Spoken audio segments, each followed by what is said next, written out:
எல்லாருக்கும் வணக்கம். Welcome to Sundari kitchen. அரைக்கீரை, பாசிப்பருப்பு, பச்சரிசி போட்டு அரைக்கீரை போட்டு பருப்பு சாதம் கணக்காக வைப்பேன். அது கீரை சாதமும் சொல்லலாம், அரைக்கீரை கீரை சாதமும் சொல்லலாம். துவரம் பருப்பு போட்டும் வைக்கலாம், பாசிப்பருப்பும் போட்டு வைக்கலாம். நாங்கள் பச்சரிசி போடுறதுனால பாசிப்பருப்பு போட்டு அதோட அரைக்கீரை அரை முடி போட்டு வைப்போம். எப்படி வைக்கிறேன்ற காமிக்கிறேன். என்னென்ன பொருள்னு பாருங்கள். இதில் ஒரு கிளாஸு அரிசி எடுத்திருக்கேன். இதில் 1/4 கிளாஸு பாசிப்பருப்பு எடுத்திருக்கேன். அரை முடி அரைக்கீரை கழுவி நறுக்கி வச்சுருக்கோம். அதுக்கு போடுறதுக்கு சின்ன வெங்காயம், ஒரு தக்காளி, சீரகம், வெந்தயம், மஞ்சப்பொடி, கொஞ்சோண்டு புளி கரைச்சி ஊற்றிக்கிறணும், பொடி, 2 வெள்ளைப்பூடு போட்டிருக்கேன் சாதத்தோட ஒன்றா போடுறதுக்கு. அரிசி நான் பச்சரிசி தான் போட்டிருக்கேன். இது பாசிப்பருப்பு ரெண்டையும் களைஞ்சிக்கலாம். இப்போ அரிசியும் பருப்பும் களைஞ்சி வச்சுருக்கேன். அதில் மஞ்சப்பொடி, வெந்தயம், சீரகம், பெருங்காயத்தூள், தேவையான அளவு உப்பு, ஒரு தக்காளி, சின்ன வெங்காயம், வெள்ளைப்பூடு, அரைக்கீரை, அரை முடி கீரை தான் நான் போடுறேன். நீங்கள் எவ்வளோ சாதம் எவ்வளோக்கு அரிசி வைக்கிறீங்களோ அதுக்கு தகுந்தாப்புல ஜாமைங்களை கூட்டிக்கிறணும் குறைச்சிக்கிறணும். அந்த மாதிரி பார்த்துக்கோங்க. நான் இப்போ 200 அரிசி தான் வைக்கிறேன். எங்களுக்கு ஒரு நேரத்துக்கு மட்டும்தான், 3 பேருக்கு. அதை கரைச்சி ஊற்றிட்டேன். ஒரு பங்குக்கு இப்போ 5 பங்கு தண்ணி வைக்கிறேன் நான்.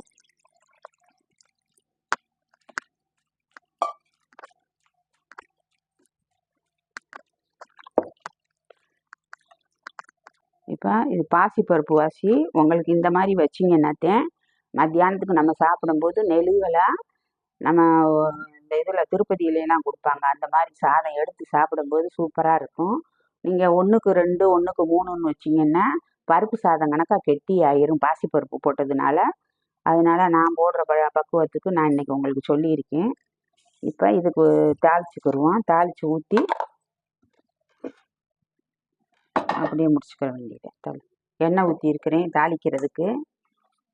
கருவேப்பிலை போடக்கூடாது, நான் எப்பயுமே சொல்லியிருக்கேன். எந்த பருப்பு சாதத்தோட கீரை சமைச்சிங்கன்னாலும் நான் கருவேப்பிலை போட மாட்டேன். அம்மாவுக்கு தெரிஞ்ச சொல்கிறீங்கன்னு தெரிஞ்சுக்கோங்க. நம்ம சாப்பிடும்போது நம்மள அறியாமல் உள்ளே போய் எதனால சொருகிக்கிருச்சுன்னா அதனால ஒரு பிரச்சனையை உருவாக்கிடும். சின்ன பிள்ளைகளுக்கு சாப்பாடு பிசைஞ்சு ஊட்டுவீங்க. இப்போ நான் வச்ச சாதத்தை காலையில் கொஞ்சோண்டு நெய்யை போட்டு பிசைஞ்சு, இப்போ தான் லீவ் விட்டாங்க ஸ்கூல் பிள்ளைகளுக்கெல்லாம்.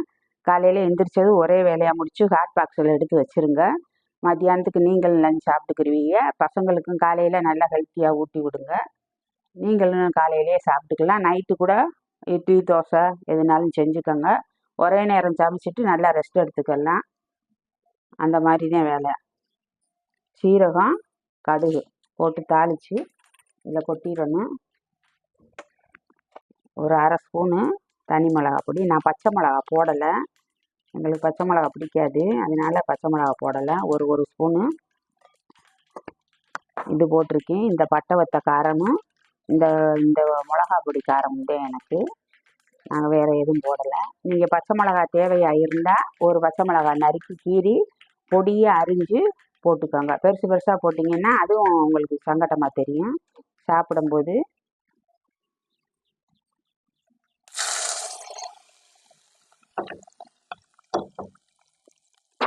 குக்கர் லாக் பண்ணி வெயிட் போட்டுருவேன். வெயிட் போட்டு ஒரு 4 விசில் விடணும். அப்போ தான் சாதம் குழஞ்சி அதோடு சேர்ந்து வரும். 4 விசில் வந்த பிறகு இது எதுவும் தேவையில்லை, எல்லாமே போட்டு முடிச்சாச்சு. அப்படியே எடுத்து நான் உங்களுக்கு கிண்டி காமிக்கிறேன் எப்படி இருக்குன்னு பாருங்கள். அடுத்து வெண்டைக்காய் வதக்க போகிறேன். எப்படி வைக்கிறீங்கன்னு பாருங்கள். எப்படி இருக்குன்னு.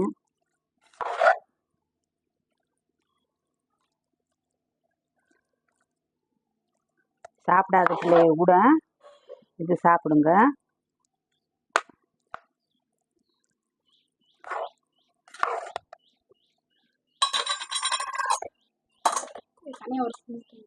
இப்போ ஒரு ஸ்பூன் நெய் போடுறேன். உங்களுக்கு நெய் தேவைன்னா போட்டுக்கோங்க. அது ஆப்ஷன் தான், வேணான்னா நிப்பாட்டிக்கோங்க. அவ்வளோதான்.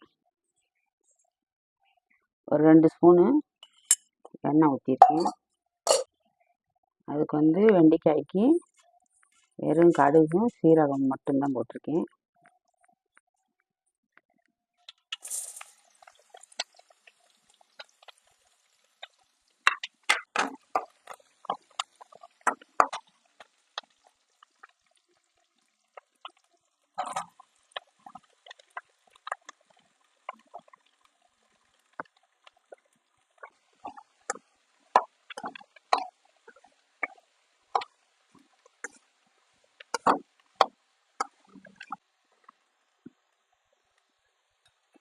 உப்பு.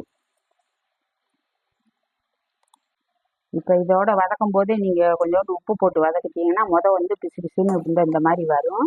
கொஞ்ச நேரத்துலேயே இந்த சீக்கிரத்துலேயே வதங்கி மாறிடும், இந்த பிசு பிசு தன்மை மாறிடும். இன்னொன்று என்னென்னா, இதில் வந்து ஒரு ஸ்பூன் தயிர் ஊற்றி வதக்குனீங்கன்னா சீக்கிரத்தில் இந்த விழுவிழுப்பு மாறிடும். எங்களுக்கு தயிர் பிடிக்காது, அதனால தான் நான் உப்பை போட்டு நல்லா வதக்கி எப்படி வதக்குறேன்னு பாருங்கள். தயிர் பிடிக்குன்றவங்க ஒரு ஸ்பூன் மட்டும்தான் தயிர் ஊற்றணும். ஒரு இது பெரிய குழிக்கரண்டி இந்த ஊற்றிங்கன்னா கூட்டு கணக்காகி போயிடும். சும்மா பேருக்கு ஊற்றி வதக்குனீங்கனாலும் சீக்கிரத்தில் வதங்கிடும். இந்த விழுவிழுப்பு தன்மை ஊற்றி வதக்கும் போது அது அப்படி தெரியும். கொஞ்சம் ஒரு 2 நிமிஷம் நீங்கள் வதக்க அந்த விழுவிழுப்பு சீக்கிரத்தில் எடுத்துரும் தயிர். அதே மாதிரி உப்பும் அதே மாதிரி தான், சீக்கிரத்தில் அந்த விழுவிழுப்பு தன்மையை எடுத்துரும். இதுக்கு கொஞ்சோண்டு பெருங்காயத்தூள், தனி மிளகா பொடி ஒரு 2 ஸ்பூன் போடுவேன். எங்களுக்கு கொஞ்சம் காரம் தேவை, அதனால் 2 ஸ்பூன் போட்டு இறக்குறதுக்கு முன்னாடி தேங்காய் திருவி போடுறதுனாலும் போடலாம். நான் பருப்பு பொடி போடுவேன். பருப்பு பொடி போடும்போது எப்படி இருக்குன்னு பாருங்கள். ஒரு ஸ்பூனு அரைச்சது தான் போடுறேன், இது இல்லை அதனால் இதை போட்டுக்கலாம்.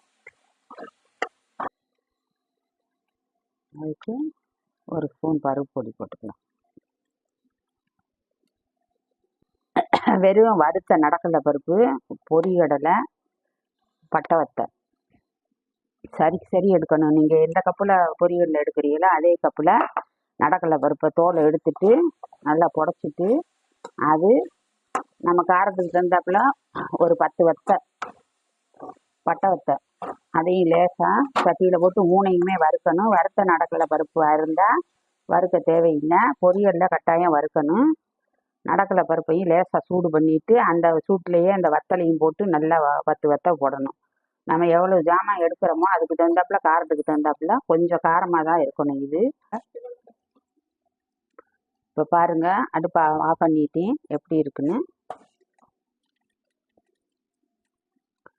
இது பருப்பு பொடி போட்டிருக்கிறதுனால சின்ன பிள்ளைகளுக்கும் ஊட்டலாம், ஒன்றும் செய்யாது. புளி ஊற்றி பச்சடி வச்சா சில பேருக்கு பிடிக்கும், சில பேருக்கு பிடிக்காது. அதனால் நான் தேங்காய் அரைச்ச விழுது கொஞ்சோண்டு இருந்து ஒரு ஸ்பூன் போட்டிருக்கேன். இப்போ நீங்கள் வேணும்னா ஒரு முடி தேங்காய் இருந்தால் திருகி போட்டு கிண்டி எடுத்துக்கலாம். வாங்க, இப்போ லஞ்சில் ரெடி ஆயிடுச்சு. நான் என்ன செஞ்சுருக்கேன்னு பாருங்கள். நாங்கள் டிஃபனுக்கு கட்டிட்டோம், டயம் ஆயிடுச்சு. இது பாசிப்பருப்பு, பச்சரிசி, அரைக்கீரை, வெங்காயம் எல்லாம் போட்டு குக்கரில் நேரடியாக வச்சுருக்கேன். 1க்கு 5 பங்கு தண்ணி. பச்சரிசிக்கே நான் 5 பங்கு வச்சுருக்கேன். நீங்கள் புழுங்கரிசினா 6 பங்கு வைங்க. அப்போ தான் உங்களுக்கு சாப்பிடும்போதும், இப்போ குழந்தைகளுக்கு காலையிலேயே சூடாக ஊட்டும் போதும் நல்லா நெல்லுன்னு நல்லா சாப்பிட்றதுக்கு நல்லா சாஃப்டாக இருக்கும். நான் அந்த மாதிரி தான் வைப்பேன். நான் வந்து இந்த கிளாஸில் 1 கிளாஸ் அரிசி, 1/4 கிளாஸ் பருப்பு பாசிப்பருப்பு வச்சுருக்கேன். அரை முடி தண்டங்கீரை போட்டிருக்கேன். ஒரு 50 வெங்காயம், சின்ன வெங்காயம் போட்டிருக்கேன். வெள்ளைப்பூடு ஒரு 4 பூடு உரித்து நறுக்கி போட்டிருக்கேன். சீரகம், வெந்தயம் எல்லாம் போட்டு கடுகு, உளுந்தம்பருப்பு, பட்டை வத்தை போட்டு தாளித்து கொஞ்சோண்டு ஒரு ஸ்பூன் மிளகாப்பொடி போட்டிருக்கேன் காரத்துக்கு. அவ்வளோதான், தாளித்து கொட்டி முடிச்சாச்சு. இது வெண்டைக்காய் ஃப்ரை பண்ணியிருக்கேன் பாருங்கள். இதுக்கு வந்து வெறும் கடுகு, உளுந்தம்பருப்பு போட்டு தாளித்து தனி மிளகாப்பொடி போட்டு கொஞ்சோண்டு தேங்காய் விழுது போட்டு வதக்கியிருக்கேன். வதக்கி பருப்பு பொடி போட்டு இறக்கியிருக்கேன். இதுதான் எங்களுக்கு இன்னைக்கு மதியானம் லஞ்சு. அதனால் எப்படி இருக்குன்னு பார்த்து வீடியோவில் சொல்லுங்கள். லைக் பண்ணுங்கள், ஷேர் பண்ணுங்கள், கமெண்ட் பண்ணுங்கள். நன்றி, வணக்கம்.